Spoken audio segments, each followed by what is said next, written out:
everyone, I'm going to show you today how to regrow some of your kitchen scraps. I don't know about you, but sometimes after cutting up my fresh produce, there's always a little bit left over, and I feel like, that's extra waste. So little did I know that I could regrow your waste. There are a couple benefits to regrowing your kitchen scraps. One of them is it saves you money.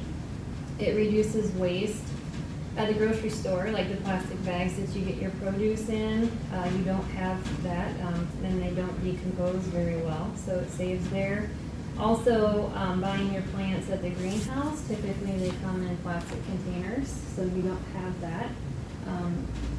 That extra waste. You also always have fresh ingredients on hand.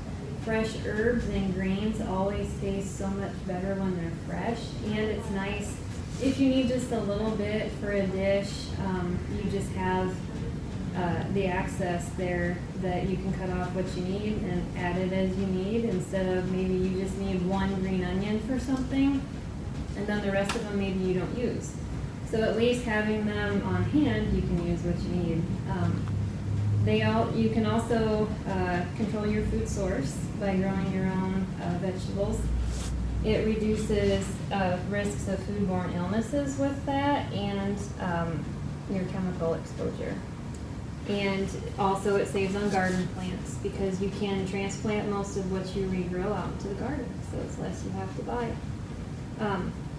My goal is, after this program today, for you to consider how you're looking at things when you go to the grocery store and the farmer's market. Like, I hope you never look at produce the same as you look at it and you're like, I wonder how I can regrow that. And then just experiment and have fun with it. So how does this work? Some plants you can regrow directly in dirt, or you need to regrow it in water. Any part of the plant that you want to regrow must have like a stem tip in it or on it, which is called the growing tip. When you look at a plant that you want to regrow, you need to find where it's going to grow into more stems, leaves, branches, or flowers. And now I want to go over some of the different types of vegetables that you can regrow. The first are the rooted vegetables, which roots are the underground part of the plant.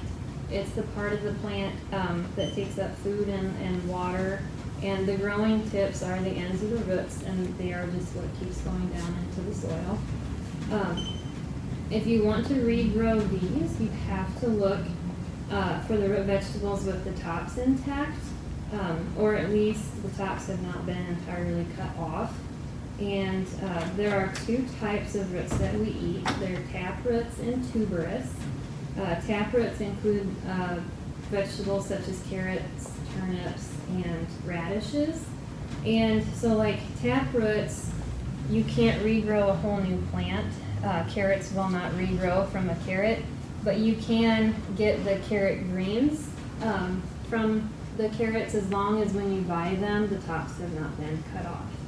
And an example of a tuberous root is sweet potatoes, which you can regrow a whole new plant from a tuberous vegetable. So root vegetables include vegetables such as beets, carrots, parsnips, radishes, rutabagas, sweet potatoes, turnips, and yams. And the next kind of vegetable we're going to go over is your stem vegetables. Stem vegetables, they're usually above the ground. So what distinguishes a stem from a root is the root, it has the growing tip and buds they sprout above the ground and eventually form new flowers or fruits and seeds. It's the part that supports the plant. So stem vegetables include things like green onions, kohlrabi, leeks,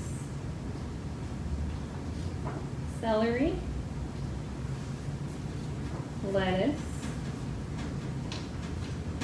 and pineapple. The next one we're going to talk about is your leaf vegetables and your herbs. In order to regrow these, they need to have some portion of the stem tip still attached.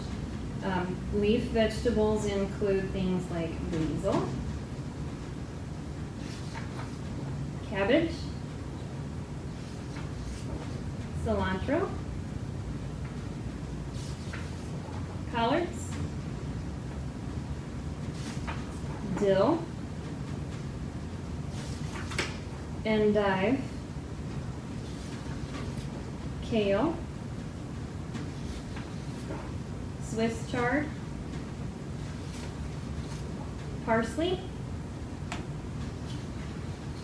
rosemary, spinach, and thyme.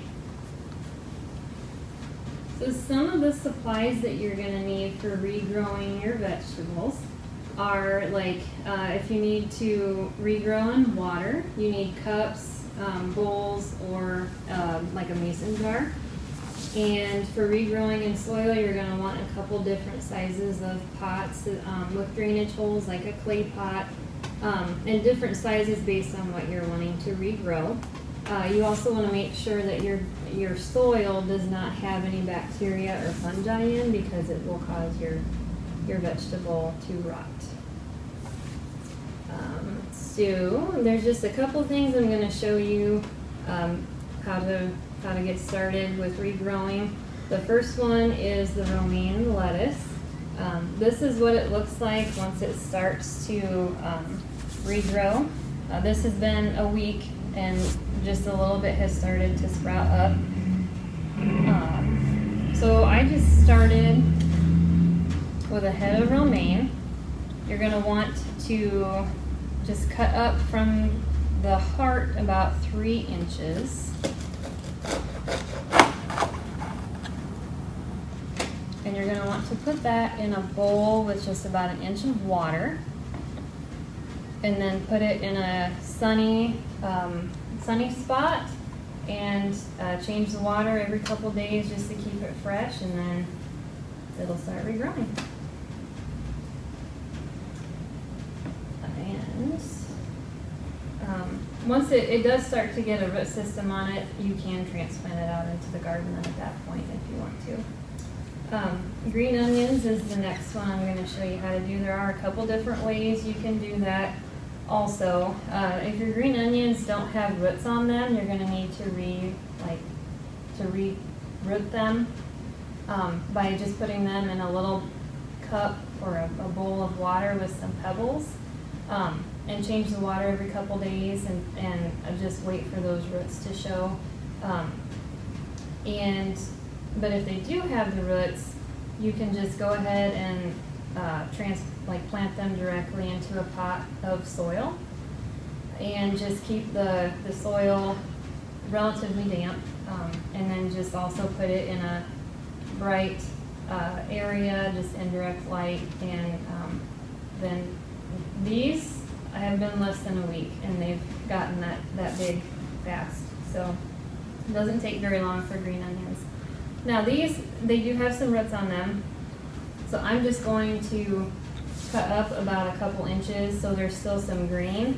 If you're putting them in the water to re-root them, you want to cut just like above, just like 1 inch above your root system, so it's mostly white. So then you can just use your finger and just make a little tiny hole there, and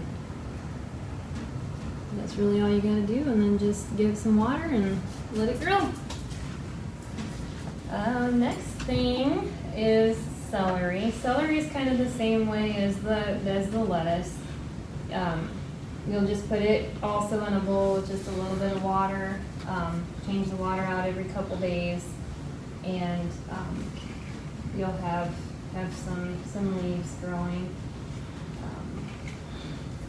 So as with the lettuce, you're going to want to cut it just about 3 inches up from the base.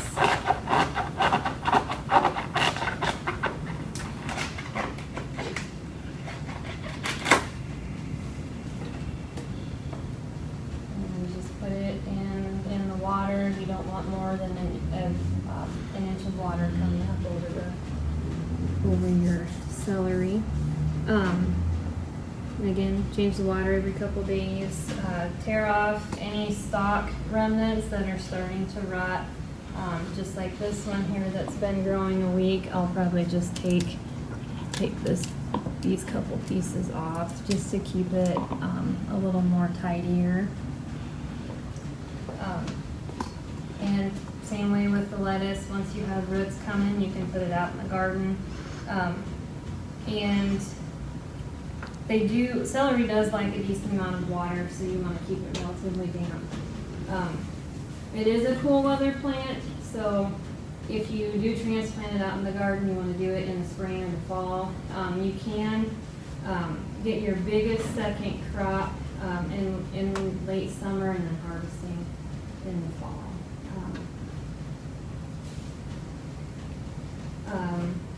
Last thing I'm going to show you is potatoes. Sometimes if you don't use potatoes right away, they will start to sprout.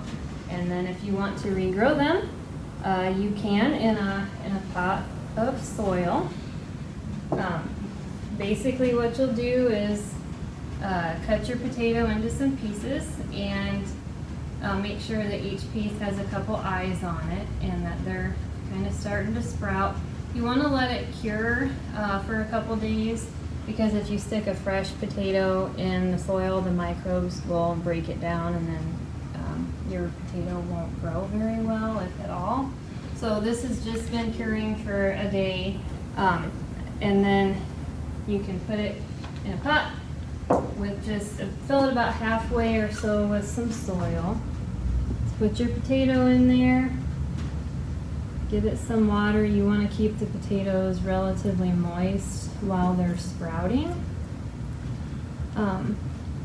And then you'll just cover it with another 2 to 3 inches of soil. And as it starts to, I forgot to put the bottom on here, so I'm leaking water everywhere. As it starts to sprout, you can then transplant it out into the garden if you want to, or just keep it in the pot if it's big enough, and then just keep it covered with soil so your leaf part is about 2 to 3 inches. Like you have 2 to 3 leaf stems above the soil is what you're looking for, and then just keep it moist and it'll grow pretty good for you. So that's really all I was going to show you today. Most of the information I got on how to regrow your kitchen vegetables I got from a book we have here at the library called The No Waste Kitchen Gardening by Katie Elser Peters. This is a really great book to get you started. She goes through step by step a bunch of different produce and just has really neat pictures to just kind of help you if you're more of a visual learner. But this is a great book to help if you are definitely interested in getting started. So that's all I got today, and I hope this helps you get started. Bye, guys.